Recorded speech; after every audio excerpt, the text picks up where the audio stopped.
Mark Callahan, and I'm going to give you an overview of some dashboards that we have in our platform, the Cloud Canary Uni platform, I should add, and for our Canaries too. So let me just sign in. And if you've seen this before, we default to the Canary dashboard, which we're not really going to cover in too much detail right now. But I'm just going to set up the filters for organizations, and I'm going to set the status to running. So let's go to the health dashboard.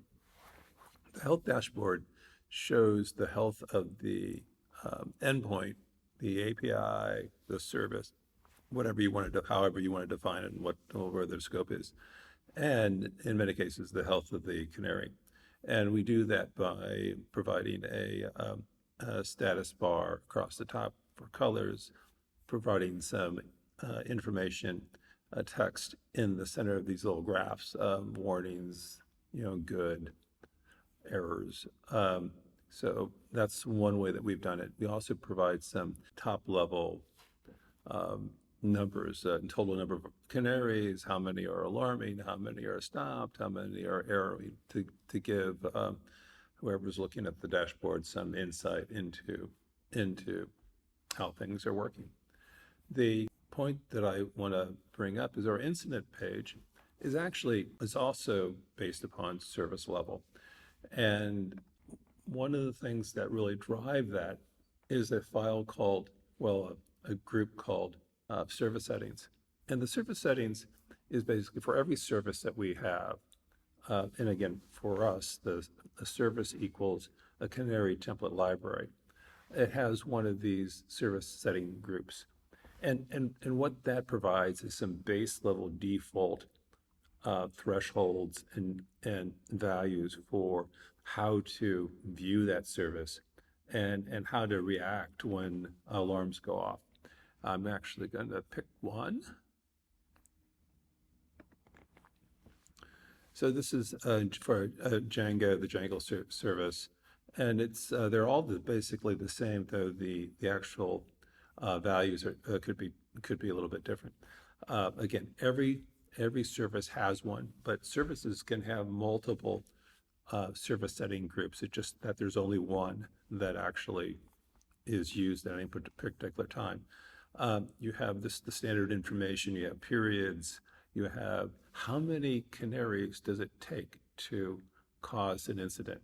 And on the other side, how many canaries does it take to become healthy to stop that incident? And things about how do you calculate downtime. Some general metrics on compliance and SLA target goals, as well as some kind of insight as far as urgency and impact, so that if you do a notification, you can kind of map that to that third-party system. So this group is really important as far as defining the true health of the endpoints, the APIs, the service, however you want to define it, and the canaries. Compliance is, as we've said, is just a little bit different. It uses the same kind of service cards, but it measures a period of time. And so the metrics are a little bit different. We have start, SLA period 2, how many days are remaining, downtime being calculated. We also allow the creation of artifact reports that we can also generate some data. So these types of reports could be used to prove that the client's done continuous monitoring and that they're compliant to government security protocols such as FedRAMP. And here we can talk about what if another day. The last dashboard I just want to touch base on a little bit is our forecast dashboard. So we're going to be doing a major upgrade very soon. We've been playing with, we've been working with a neural network And so we'll be rolling that out fairly soon.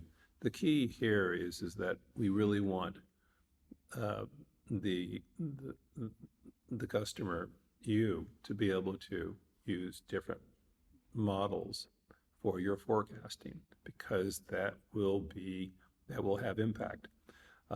Even neural networks require tuning depending on what they're trying to do or trying to accomplish. But ultimately, our goal is to be able to, as our data increases, to be able to identify bad patterns and provide you incredibly rapid response as far as the possibility of incidents, whether they're 3 months from now, 6 months from now, or 30 seconds from now. And that is our ultimate goal with the use of the data that we're getting from all these canaries. With that, I'm going to say thank you very much, and we'll be doing some more of these videos shortly. So thank you.